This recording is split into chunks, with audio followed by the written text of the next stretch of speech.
म राजगाउँकै कलेजबाट 2 सकेर विदेश जाने तयारी गर्दै काठमाडौँमा आफ्नो आफन्तकोमा बस्दै आएको छु। आफन्तकी छोरी रिना मेरै उमेरकी छे। रिना नर्सिङ अध्ययन गर्दैछे। अनखोइ आँधी पराए कामको सिलसिलामा घर बाहिर नै हुनुहुन्छ। घरमा हामी 2 मात्रै जवानीको नशा हावी भएपछि हामी तन पनि सटाने भइसकेका थियौं। यी सब क्रियासम्बन्धी नै भइसकेको थियो हामी बीच।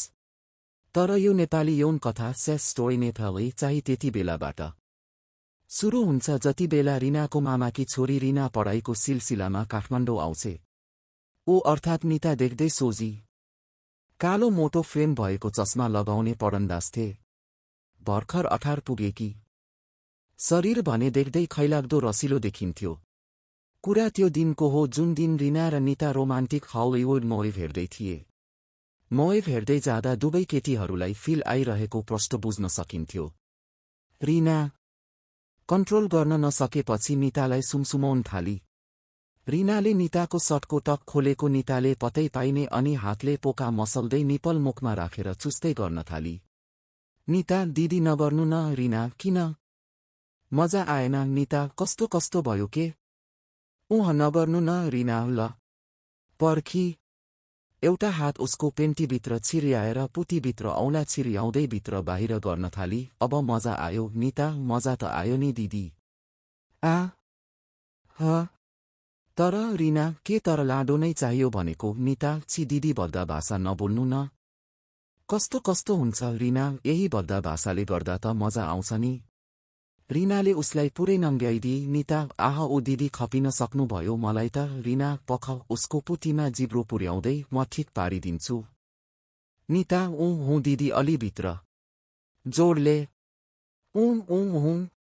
आह निता 5 मिनेटपछि दिदी म झर नलागे आह रिना मजा आयो होइन त केटी? निता साह्रै मजा आयो नि दिदी। रिना लाडो छिराएर गरेको भए अझै मजा आउँथ्यो नि केटी। निता अब लाडो कहाँ खोज्न जानी त?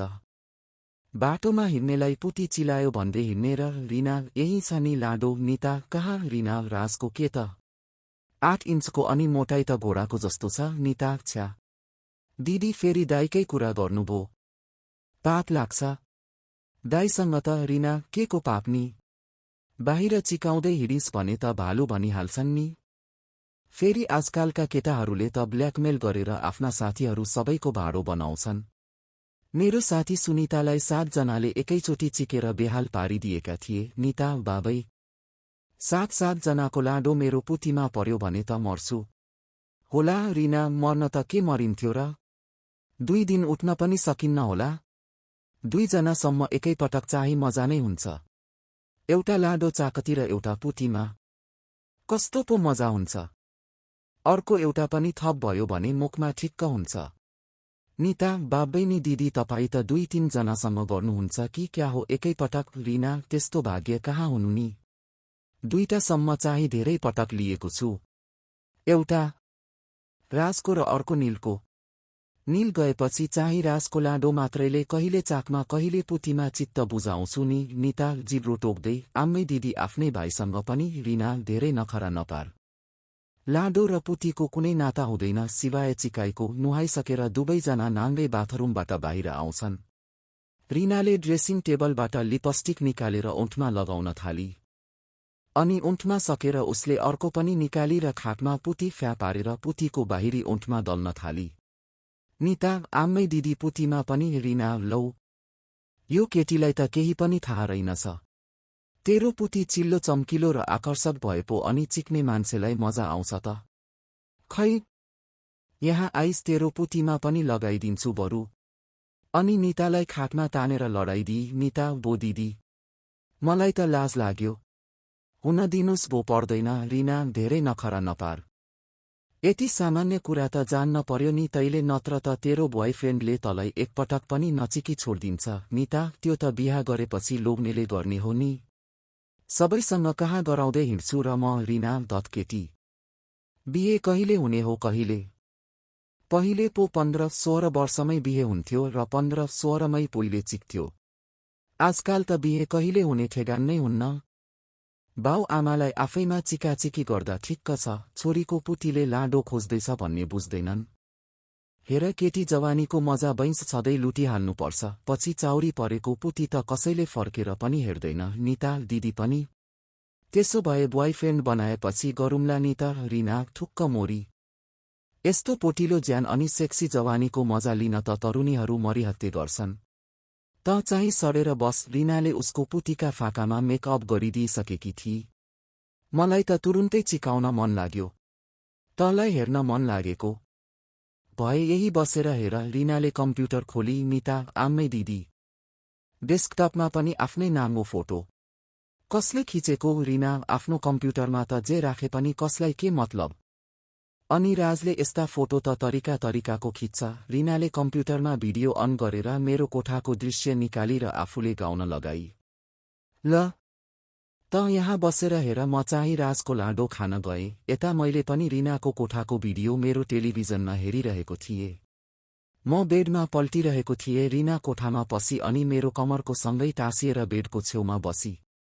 म त्यही पोजिसनमा उठेँ र रिनालाई अङ्गालोले पछाडिबाट बेरे अनि कानतिर किस खान थाले।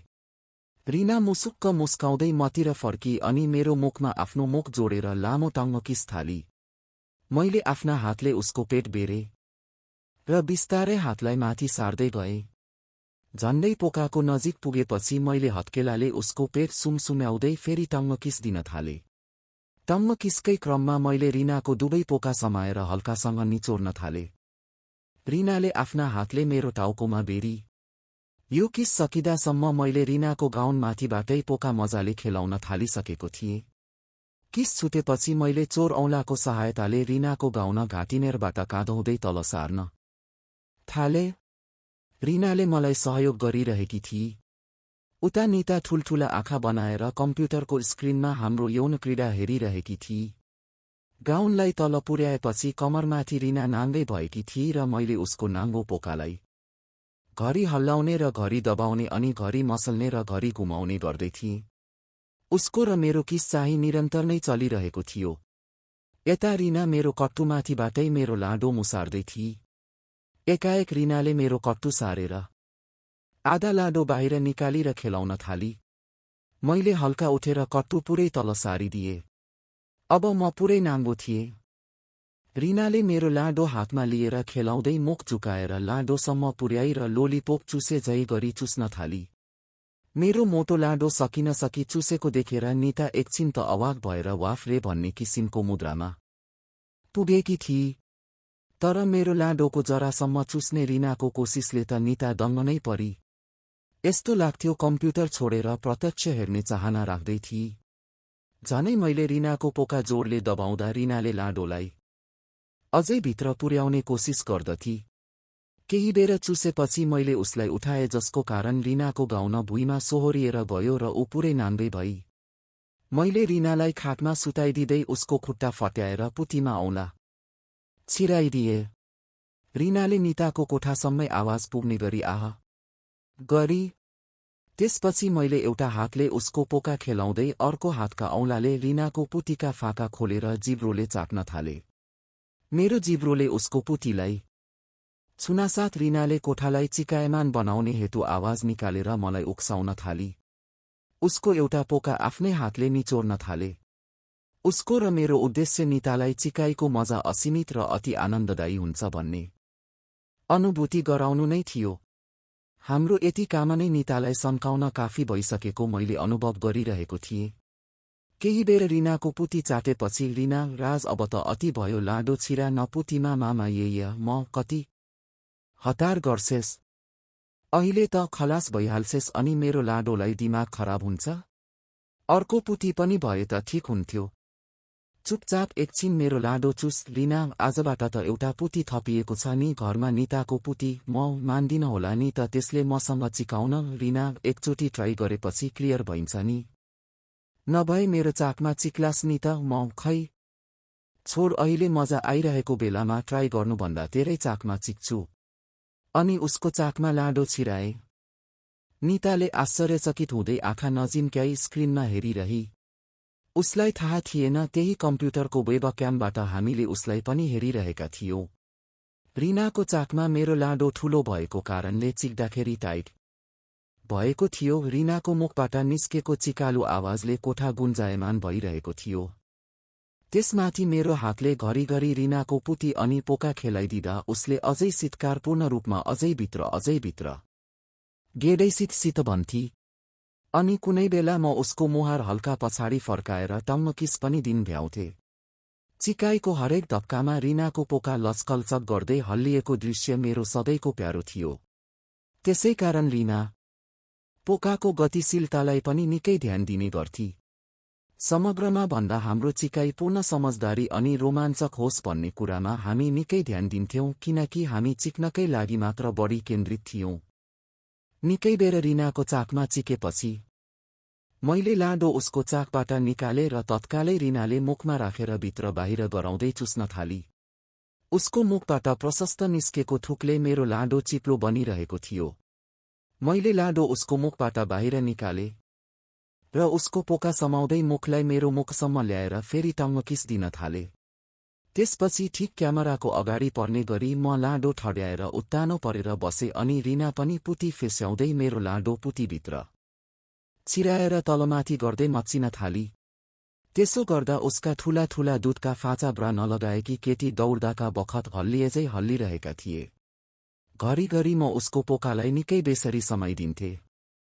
त्यसो गर्दा रिनाका आँखा आनन्ददायी रूपमा बन्द हुन्थ्यो। त्यसपछि मैले उसलाई आसन परिवर्तन गर्दै लगभग 20 मिनेट जति चिकेपछि मैले लाडो निकाले र रिनाले फेरि मेरो लाडो चुस्न थाली। केही बेरको चुसाइमै जब मेरो लाडो जरैसित उसको मुखभित्र थियो, पिचकारी छोड्न थाल्यो। रिनाले लाडो बाहिर निकाली र बाँकी फुसी उसको नाक अनि निधारसम्म पुग्यो। मुखभित्र झरेको फुसीलाई उसले र्याल्झै मुखबाट निकाली र उसको ओठउँदै पोकासम्म पुग्यो। लाडोमा रहेको रहेल पहेल फुसीलाई उसले गालामा दली। त्यसपछि म बाथरुम छिरे। रिना गाउन समातेर नाङ्गै नै आफ्नो कोठामा पुगी, जहाँ निता आँखा नजिम्क्याई हाम्रो चिकाइ हेरिरहेकी थिई। उसको हालत निकै सेक्सी भएको थियो। सायद उत्तिखेरै पुती तेर्साएर चिकाउँ जस्तो। रिनाले आफ्नो निधारमा लागेको फुसी औनामा लिएर जिस्काउँदै निताको ओठमा दलेर भनी, नचिकाए पनि दाइको माल त चाख्न, अनि फुसीसहितको मुखले निताको मुखमा जोडेर टङ्ग किस दिई। निता नचाहँदै पनि मेरो फुसीको स्वाद लिन बाध्य भई र निताले रिनालाई प्रश्नवाचक रूपमा हेरिरही।